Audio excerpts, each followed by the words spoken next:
हाँ जी, हमने पिछली बार इंटरेस्ट के फॉर्मूले मैंने बताए थे आपको, ठीक है। इंटरेस्ट टॉपिक शुरू करवाया था आपको मैंने इंटरेस्ट, ठीक है। उसके मैंने कुछ फॉर्मूले बताए थे आपको, ठीक है। फर्स्ट हम डिस्कस कर लिए थे फॉर्मूले इसके इंटरेस्ट, अगर जो इंटरेस्ट के फॉर्मूला होते हैं उसकी मैंने सारी उसकी नॉमेनक्लेचर बताई थी आपको।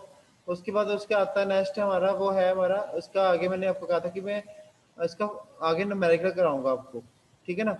तो इसके मैंने आपको नॉमिनेशन बता दी थी कि पी क्या होता है हमारा प्रिंसिपल अमाउंट, जो आप छोटी क्लास में करके आ चुके हैं वैसे सारा कुछ ये, ठीक है। बट इसमें थोड़ा डिफरेंट है हमारे जो फॉर्मूलाज हैं। ये आपके जो कॉमर्स वगैरह लोगे आप, कॉमर्स वगैरह ली होगी आपने plus two tenth, plus one plus two में जो बच्चे प्लस टू में कॉमर्स पढ़ते हैं उन उनके लिए आते हैं फॉर्मूलाज। इकोनॉमिक वगैरह होती है उनके सब्जेक्ट होता है इकोनॉमिक्स, उसमें होता है सारा कुछ ये, ठीक है। तो उसमें सारा कुछ पढ़ते हैं ये, तो यही सेम उन्होंने डाला हुआ है इसमें सिलेबस हमारे इस सब्जेक्ट में। तो इकोनॉमिक हमारी कैसे कम होती है कैसे ज़्यादा होती है, उसमें हमें कितने कैसे कैसे इंटरेस्ट लगते हैं, जैसे हम बैंक में हमने पैसा जमा करवाते हैं हम, ठीक है, या एफडी करवाते हैं हम, ठीक है। उस पर क्या कितना ब्याज लगता है, कितने परसेंट लगता है, अगर हम उसको इतने साल बाद देखें तो कैसे उसको कैसे मल्टीप्लाई करते हैं, कैसे करते हैं सारा कुछ, ये सारा कुछ इसमें आपको बताया जाएगा, ठीक है, बताया भी जा रहा है। और ये आपको मैंने बताया था पहले भी आपको, ये टॉपिक ये आपको सब्जेक्ट इसलिए लगा हुआ है ताकि आपने कल को जॉब करने जाना है, आपको वहां पे पता हो। आप मैनेजमेंट, मतलब कि हमने पहले पढ़ी मैनेजमेंट के बारे में, वो आपको पता होना चाहिए कि वहाँ की मैनेजमेंट कैसी होती है, ठीक है। मैनेजमेंट कैसे काम करती है, वहाँ पे हमने कैसे अपने आप को जस्टिफाई करना है, हमने कैसे वहाँ पे आपने वहाँ पे अपने आप को जस्टिफाई करना है, वहाँ पे अपने कैसे अपने आप को स्टेबल करना है, ठीक है, ये सेटल करना है। तो ये सब क्या है आपका वहाँ पे सब्जेक्ट पढ़ाया जा रहा है आपको, वहाँ पे आपको काम आने के लिए, ठीक है, अपने फ्यूचर में। उसके बाद इकोनॉमी की बताती है, कल को आपके जो पैसे हैं बैंक में जमा हो रहे हैं उसकी तरफ से, ठीक है, इंडस्ट्री की तरफ से आपकी सैलरी वगैरह जा रही है, उसमें उस पर कितना डिस्काउंट लग रहा है, उस पर कितने ब्याज लगेंगे, 2-3 साल आप जॉब कर रहे हो उसके कितना ब्याज भी लग जाएगा उसमें। तो या फिर जो आपके वहाँ अगर कल को कोई अपनी बिजनेस खोलते हो तो आप भी एक तरह के मैनेजमेंट के वो होंगे ना, बंदे होंगे, आप मैनेजमेंट के एम्प्लॉय होंगे, मैनेजमेंट के मेन जो मैनेजमेंट होती है उसके, ठीक है, कि आप ओनर होंगे बिजनेस वगैरह के। तो आपको पता होना चाहिए कि आपके जो पैसे जा रहे हैं खाते में वो कैसे, उस पर कितना ब्याज आ रहा है, कितना आप जो इनकम आपकी हो रही है उस पर कितना क्या इन्वेस्टमेंट हो रही है, कितनी उस पर आपकी इंटरेस्ट लग रहा है, वो कैसे लग रहा है, उस पर किससे उसको मल्टीप्लाई करते हैं। तो ये सब उसके क्या है आगे आपको बताया जाएगा इसमें। तो उसमें अभी इंटरेस्ट के बारे में आपको शुरू किया था मैंने, तो पहले मैंने बताया आपको इकोनॉमी क्या होती है आपको, उसके बाद उसके थोड़े बहुत टॉपिक और थे। उसके बाद नेक्स्ट आया टॉपिक इंटरेस्ट का, इंटरेस्ट फॉर्मूला के ऊपर। इंटरेस्ट होता है, इंटरेस्ट कैसे लगता है, उसके क्या फॉर्मूला होते हैं, उसके क्या नॉमेनक्लेचर होती है। सबसे पहले पी क्या होता है हमारा, प्रिंसिपल अमाउंट। पी क्या होता है, प्रिंसिपल अमाउंट, जो हमारी मेन अमाउंट है जो हम जमा करवाते हैं, ठीक है। सेकंड होता है एन, है हमारा नंबर ऑफ इंटरेस्ट पीरियड्स। अब कितने हमारे कितने साल के, अब कितने साल का हमने उसके क्या इंटरेस्ट देखना है उस अमाउंट के ऊपर, 5 साल का देखना है, 4 साल का देखना है, 3 साल का देखना है, 2 साल का देखना है, 1 साल का देखना है, 8 साल का देखना है या 7 साल का देखना है, ये सारा कुछ उसमें आता है। उसके बाद आई होता है हमारा इंटरेस्ट रेट, कितना उस पर इंटरेस्ट लग रहा है हर साल, एक साल 15% लग रहा है, तो क्योंकि इंटरेस्ट रेट बढ़ते रहते हैं कि ज्यादा होते रहते हैं, ठीक है ना। जब भी हमारा ऊपर से वो आता है, कहते हैं उसको पूरा वो निकल के आता है हमारा, मोदी जी सरकार का वो निकालते हैं यार, मुझे याद नहीं आ रहा, पूरा वो निकालते हैं अपना बजट। बजट में सॉरी बजट, हाँ बजट में होता है, उसमें सारा बताता है वो इतना इंटरेस्ट लगेगा, इसमें ब्याज होगी, क्योंकि ये हमारे कम होते हैं और ज़्यादा रहते हैं, कम और ज़्यादा होते रहते हैं हमारे इंटरेस्ट वगैरह, इंटरेस्ट रेट वगैरह। तो हर साल ये हमारे चेंज होते हैं, हर साल क्या है, ये हर साल में 2-3 बार चेंज हो जाते हैं ये, ठीक है। तो ये हमारे क्या है कि इंटरेस्ट रेट हमारा कितना लग रहा है कितना नहीं लग रहा, वो सारा आता है हमारा आई, हर एक साल में कितना लग रहा है। क्योंकि हमारा जगह 5 साल का निकाला तो 5 साल में क्या अलग अलग लगेंगे, तो उसको हम आई डिनोट करेंगे उससे, मतलब इंटरेस्ट रेट को। एफ क्या हमारा future amount at the end of year and, जो हमने अमाउंट जमा करवाई थी उसको अगर फ्यूचर में देखना, उस पर अगर इंटरेस्ट वगैरह सब कुछ लग गया है, हमने एफडी अपने एफडी में अपने पैसे जमा कराए हुए हैं, एफडी अपनी कराई हुई है हमने इतने लाख की, अगर मैंने मानो कि मैंने 1 लाख की एफडी करवाई हुई है, तो उसको अगर मैं 5 या 6 साल बाद के देखूँ तो वो हमारी 3 या 4 लाख बन जाएगी हमारे इंटरेस्ट लग के उस पर, ठीक है। तो ये सब क्या है, एफ जो उस टाइम अमाउंट होएगी जिसमें 1 लाख मैंने बताया वो क्या हमारी प्रेजेंट अमाउंट है, जब वो 4 साल बाद देखोगे वो होगी हमारी फ्यूचर अमाउंट, जो होगी आपकी लास्ट में जब उसको तोड़ाना अपनी एफडी को, उसका मतलब कितनी अमाउंट है वो देखेंगे। उसके बाद ए आता है हमारा equal amount deposit at the end of every interest period. A होता है हमारा इक्वल अमाउंट जो है हमारी, वो हमारी डिपॉजिट हो रही है eight the end of every interest period, जब हमारे इंटरेस्ट रेट बढ़ता है उसके बाद। अब देखो एक साल में, अब मैंने 1 लाख जमा कराया था, एक साल का इंटरेस्ट लगा, तो उसके बाद उसकी कितनी पेमेंट हो गई हमारी की, वो देखेंगे वो होगी हमारी इक्वल अमाउंट डिपॉजिट, जितनी हमारी वहाँ पे अमाउंट डिपॉजिट कराई हुई उसको देखेंगे, इक्वल करेंगे उसको इंटरेस्ट रेट को, तो उतनी जब हमारे एक साल की वो आएगी अमाउंट निकल के। उसके जी होता है हमारा income amount which will be added और subtracted period after period to from the amount of deposit A one at the end of period one. अब बैंक की बात करें, बैंक में क्या करते हैं हम, बैंक में हम डिपॉजिट भी करवाते रहते हैं और वहां से हम विड्रॉल भी करवाते रहते हैं, ठीक है ना।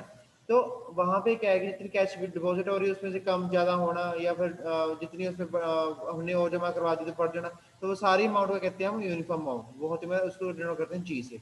तो ये अमाउंट के एवरी अमाउंट अलग अलग अमाउंट के अलग अलग इन्होंने नॉमिनेशन बताई हुई है। प्रिंसिपल अमाउंट जो हमारी मेन अमाउंट है जमा करवाते हैं, फ्यूचर अमाउंट को हम एफ से करते हैं जो हम लास्ट में कराएंगे, ठीक है। एक ही आ गई हमारी बात जो हम इस साल के बाद देखेंगे कितनी कितनी अमाउंट आ रही है हमारे बैंक में।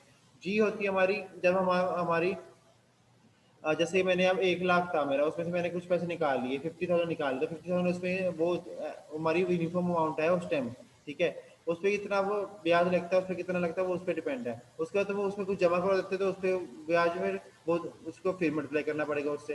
तो ये सब क्या है, वो हमारी उसमें कैलकुलेशन होती रहती है हमारी। ये सब बैंक्स वालों को पता होता है, क्योंकि कॉमर्स वाले जो है वो यही कुछ सीख के जाते हैं, तो इनको अकाउंट्स वगैरह का साथ तभी पता होता है उनको कि कितने से ब्याज लग रहा है, कितने इतने मल्टीप्लाई करना है, कैसे फॉर्मूला लगाना है, सारा कुछ ये सब उनको पता होता है।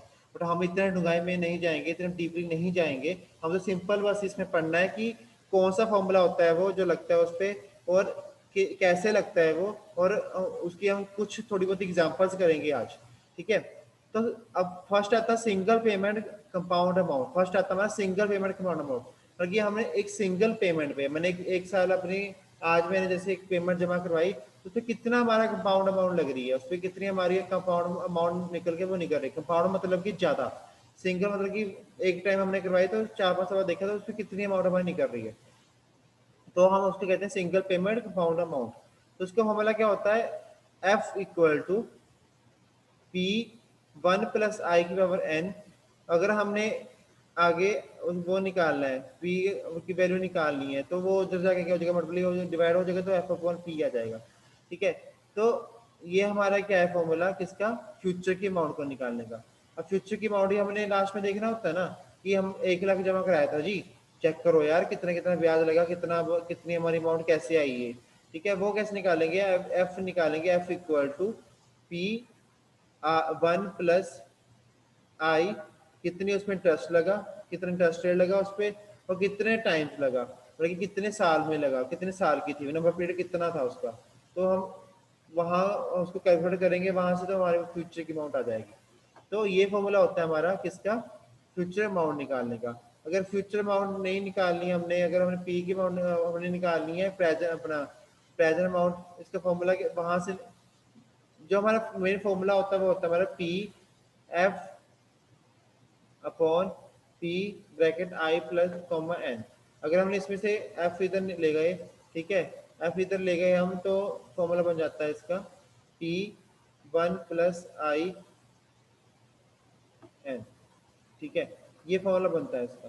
तो ये हमारे फ्यूचर की अमाउंट कितनी निकालनी है वो निकालने का फॉर्मूला है। तो जो ये है हमारा वो है single payment compound amount factor, जो ये है हमारा, ठीक है, ये वाला, ये हमारा इसका जो फॉर्मूला था मेन, इसको कहते हैं हम single payment compound amount factor. तो अब देखो इसका क्वेश्चन करते हैं, आपको प्रॉब्लम करेंगे हम, उससे ज़्यादा समझ आ जाएगा आपको। एक क्वेश्चन है, अ पर्सन है वो डिपॉजिट कर रहा है सम ऑफ रुपीज 20,000, ठीक है, 20,000 रुपये जमा कर रहा है वो, ठीक है। तो मतलब ये क्या हुआ हमारा, 20,000 क्या हुआ, पी जो हमारा वो अभी वो कर रहा है, अमाउंट जमा कर रहा है, जो हमारी प्रिंसिपल अमाउंट है कितनी है, 20,000, ठीक है, ये जमा कर रहा है वो बैंक में। उसके बाद at the interest rate of 80%, 18% उस पर इंटरेस्ट लगा, मतलब कि एन आई क्या हुआ कितना हमारा 18%, ठीक है। नंबर ऑफ ईयर्स कितने, 10 ईयर्स, 10 साल में एन आ गया हमारा 10 ईयर। अब देखो 20,000 रुपये जमा कराया उसने, उस पर 80% उस पर क्या लग रहा है, इंटरेस्ट लग रहा है 10 साल में। उस पर लगा इंटरेस्ट, तो उसकी कितनी हमारी मैच्योरिटी होगी, वैल्यू होगी किसकी 10 ईयर्स के बाद, ठीक है। बल्कि उसकी फ्यूचर अमाउंट कितनी होगी हमारी 10 साल के बाद, वो निकालना हमने, ठीक है। अब वो निकालने के फॉर्मूला में आपको पता है क्या होता है, F equal to P I N, ये वाला फॉर्मूला होता है ना। तो अब हमारा फॉर्मूला ये वाला है, तो इसको हम इक्वल टू ये भी रख लेते हैं। तो अब हमारा पी कितना है 20,000, ठीक है। एफ अपॉन पी, एफ हमने निकाला तो एफ इधर आ जाएगा, एफ इक्वल टू पी की वैल्यू कितनी है 1, ठीक है, प्लस आई की वैल्यू कितनी है 18 और एन की वैल्यू कितनी है 10। तो यहाँ से हमारी सॉरी 10, उसके बाद यहाँ से हमारी निकल आएगी फ्यूचर अमाउंट इतनी आ रही है। अब देखो उन्होंने मैच्योरिटी ली, फ्यूचर अमाउंट निकाली, तो फ्यूचर अमाउंट कितनी आई उनकी 1,04,680, 10 साल बाद उनकी इतनी अमाउंट आई। तो ये हमारा होता है सिंगल पेमेंट कंपाउंड अमाउंट, ठीक है। उसके बाद अगर हम बात करते हैं single payment present worth amount, single payment जमा करवा रहा है पर उसकी देख रहे हैं आप प्रेजेंट वर्थ अमाउंट कितनी है, ठीक है। उसकी प्रेजेंट में कितनी लग रही है वो, मतलब कि सिंगल 1 साल के बाद कितनी लग रही है उसकी, वो तो 10 साल की बात हो रही है। अगर 1-2 साल की बात करें, ठीक है, अगर 10 साल के बाद 10 के बाद लगेंगे तो वो तो अलग बात है, ठीक है। बट हम अगर देखते हैं कि 1 साल के बाद तो कितनी आ रही है प्रेजेंट वर्थ, कितना उसका है वो देखेंगे, तो वो निकालेंगे फॉर्मूला क्या है, वही फॉर्मूला लगेगा सेम इसमें भी। अब इसमें क्वेश्चन थोड़ा डिफरेंट हो जाएगा, ठीक है, मतलब कि इसमें थोड़ी प्रॉब्लम डिफरेंट हो जाएगी। वो कह रहे हैं कि person wishes to have a future sum of rupees 1 lakh, वो कहता है फ्यूचर के लिए वो उसको मंशा है कि उसकी 1 लाख होनी चाहिए उसकी। अब उसको ये फ्यूचर का सोच चल रहा है, वो उसको अब उसने प्रेजेंट, मतलब कि उसने सोच रखा है कि मेरे 10 साल बाद इतनी अमाउंट बननी चाहिए, ठीक है, तो मैं कितनी प्रेजेंट अमाउंट जमा करवाऊं। अब देखो क्वेश्चन ही उससे उल्टा हो गया। पहले क्वेश्चन में क्या था कि उसने प्रेजेंट अमाउंट जमा करवाई, उसमें इंटरेस्ट लगा, इतने 10 साल में उसकी फ्यूचर अमाउंट कितनी आएगी, वो क्वेश्चन था फर्स्ट में। वो था सिंपल अपना सिंपल पेमेंट और single payment, sorry single payment compound amount. But जो हमारा ये है इसमें क्या है कि सिंगल पेमेंट और कंपाउंड वर्थ अमाउंट, ठीक है। तो हमारा कहने लिए है कि उन्होंने कितने पैसे जमा करवाने पड़ेंगे उसको, जो उसकी 1 लाख पेमेंट आए 10 साल बाद, और उस पर कितना परसेंट लग रहा हो, 15% उस पर इंटरेस्ट रेट लग रहा हो, तो कितना जमा कराए, ठीक है। तो एफ दे रखा है इसमें 1 लाख, आई की वैल्यू देखिए 15%, एन दे रखा है 10। तो हम यहाँ पे पी निकाल लेंगे, पी का फॉर्मूला क्या आ जाएगा, एफ ब्रैकेट में आई प्लस 1 प्लस आई की पावर एन। तो यहाँ से हम निकाल लेंगे पी की वैल्यू, तो उसको 24,720 जमा करवाना पड़ेगा, ठीक है, एक टाइम पे। तो उस पर इंटरेस्ट लगेगा 15%, तो उसके 10 साल बाद 1 लाख तक जाकर उसका बनेगा उसका फ्यूचर अमाउंट। तो ये ऐसे ऐसे क्वेश्चन आ जाएंगे पेपर में आपको, बस आपको क्या फॉर्मूले पता होने चाहिए इसके, फॉर्मूला इसके सिंपल है, ये दोनों फॉर्मूले इसकी याद रखना। तो ये रिलेशन होता है इसका निकालने का, ठीक है, ये क्या इसका रिलेशन है इसका निकालने का, ये आपको पता होना चाहिए बस फॉर्मूला जो है, ठीक है। एक में आपको कह दिया कि आपने कितने पैसे जमा, अपने इतने पैसे जमा करवाए, उस पर इतना ब्याज लगा, इतने साल में इतना ब्याज लगा, और उसकी फ्यूचर अमाउंट बताओ कितनी होगी, ठीक है। 10 रुपये बाद मैं देखूं तो कितनी उसकी इनकम होगी, कितनी उसकी अमाउंट होगी। अब जो ये क्वेश्चन किया था इसमें क्या है, इसमें उल्टा है सारा, उस पर इतनी अमाउंट हमें चाहिए, 1 लाख हमारा होना चाहिए 10 साल बाद, ठीक है। उस पर इतना इंटरेस्ट लगेगा, अगर तो अगर 15 साल उस पर इंटरेस्ट लगेगा 10 साल में के बाद उसकी इतनी अमाउंट होनी चाहिए, उस पर अब प्रेजेंट अमाउंट में कितनी जमा कराओ, ये उल्टा हो गया उससे, ठीक है। ऐसे क्वेश्चन आएंगे आपको घुमा फिरा के। तो ये क्या इसके आगे स्टेप्स हैं अलग अलग। उसके बाद नेक्स्ट आता है हमारा equal payment series compound amount, ठीक है। अब एक का पेमेंट जमा कर रहे हैं हम एक सीरीज अमाउंट अमाउंट पे, ठीक है, सीरीज कंपाउंड अमाउंट पे, ठीक है। In this type of investment mode the objective is to find the future worth of an equal payments which are made at the end of every interest period till the end of the nth interest period at an interest of I compounded at the end of each period। मतलब कि वो कह रहा है कि उसने अब देखो जैसे 10 साल के बाद जमा देखना है, ठीक है, तो उसका देखेगा वो कि उस पर कितना हमारा जो है वो उस पर कितना हर साल कितना उस पर लग रहा है। हर साल उसका कितना लगा, और अब प्रेजेंट में इतना, प्रेजेंट उसने जमा कराए पैसे, उसका एक साल में इतना इंटरेस्ट लगा, तो उस पर कितनी उसकी अमाउंट आएगी। उसके बाद उसकी अगर 10 साल वो ऐसे करता रहेगा तो उसको कितनी अमाउंट मिलेगी लास्ट में।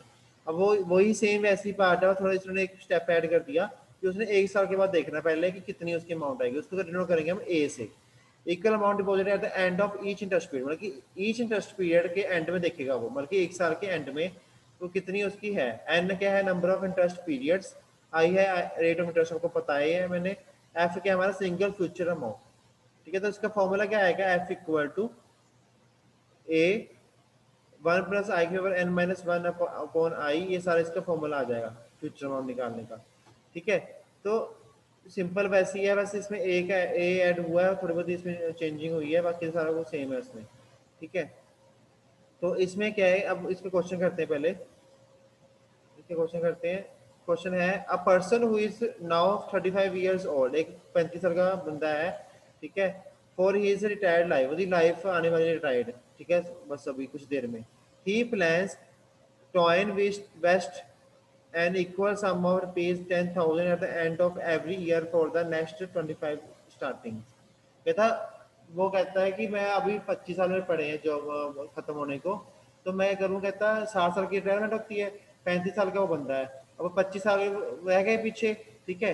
25 साल में कहता वो सोचता है कि मैं हर साल क्या करूँ, 10,000 रुपये सेविंग करूँ और मैं इन्वेस्ट करता रहूँ और वहां पे जमा कराता रहूँ हर साल 10,000 रुपया। तो ये क्या हुआ हमारा ए, उसकी मतलब कि एक साल के बाद कितनी हुई, 10,000 रुपये जमा कराता रहे उसमें eight the end of every year for the next 25 year starting from the end of the next year, ठीक है। The bank give 20% interest rate, उसको बैंक कितना इंटरेस्ट दे रही है, 20% उसको इंटरेस्ट दे रही है हर साल, ठीक है, annually. Find the maturity value of his account when he is 60 years old, 60 साल बाद उसकी अमाउंट कितनी होगी, ठीक है। जो उसने इन्वेस्टमेंट की, उसकी सैलरी सब कुछ गया होगा उसमें, उसके बाद उसकी कितनी इन्वेस्टमेंट होगी, तो उसको निकालना है। उसका फॉर्मूला मैंने बताया आपको, कौन सा लगेगा, ये वाला, F equal to A 1 plus I N minus one upon I. हमें आई दे रखा है, एफ हमने फाइंड करना है, एन दे रखा है 25 ईयर्स और ए दे रखा है, बस हम वैल्यू पुट करेंगे, वहां से हम आंसर निकाल लेंगे इसका, ठीक है ना। तो बड़े इजी क्वेश्चन है, कुछ नहीं है इनमें, ठीक है। क्वेश्चन क्या है, टॉपिक बड़ी इजी है। अब ये देखो, ए हमने अब निकालना है, तो ए इधर आके एफ अपॉन ए हो जाएगा, ये इसके इक्वल होता है, मैंने ये ऊपर बताया था ना आपको फॉर्मूला। तो अगर हम एफ इक्वल टू इसको हम जो आई प्लस एन, ये इसलिए दे रखा होता साथ में, जो ये है ना, ये इसलिए दे रखा होता साथ में, जो ये है हमारा आई प्लस वन, आपको इजी हो जाए, 1 प्लस आई का एन माइनस वन, जो ये होता है इसको हम सिंपल इसमें लिख सकें ऐसे, ठीक है। तो इसलिए इसको हम ऐसे इक्वल टू अभी लिखा होता है, तो हम इसको ऐसे भी ही लिख सकते हैं, तो हम इसको ऐसे भी लिख सकते हैं ताकि हमारी कैलकुलेशन ईजी हो जाएगी हमें कैलकुलेट करने के लिए। तो 10,000 हमने ए फाइंड पुट कर दी वैल्यू, एफ की वैल्यू हमें फाइंड करनी है, उसके बाद ए हमें पता है, ठीक है। तो 20% उस पर लग रहा है, 25% उसका क्या है, 25 साल की है, तो यहाँ से रुपीज कितने आए हमारे, इसके अगर हम पूरे साल 4 साल के बाद देखते हैं उसकी कितनी अमाउंट आई, 47,19,810, ये इसकी पूरी अमाउंट आई, 47,19,810, इतनी अमाउंट आई उसकी 60 साल के बाद, उसकी इंटरेस्ट लगने के बाद, 20% इंटरेस्ट लगने के बाद हर साल वो, और पेमेंट कितनी जमा करा रहा था वो, 10 साल है उसमें इन्वेस्ट करके वो उसमें जमा करा रहा था वो हर साल मैनुअली। तो ये था हमारा पूरे 3 साल के बाद 60 साल बाद कितनी आएगी, ठीक है। तो ये थे हमारे आज की टॉपिक जो मैंने डिस्कस किया आपसे। आगे भी है, मैं अगर आपको ज़्यादा कराऊंगा तो आप कंफ्यूज होगे इसके अपने फॉर्मूलाज में। इसके फॉर्मूलाज आप खुद घर पे बैठ के लिखना, पहले तो मैं आपको पीडीएफ सेंड की हुई मैंने आपको ग्रुप में, आपने पहले इसके फॉर्मूलाज को देख के लिखना है, तभी मैं जो मैंने फॉर्मूला करवा रहा हूँ। उसके बाद इसके साथ के, जैसे मैंने ये आपको इसकी प्रॉब्लम्स कराई हैं, इसके साथ की जो प्रॉब्लम्स हैं वो देखना करके खुद, 20% की जगह 30% लगा देना, 60 साल की जगह 80 साल लगा देना, ठीक है।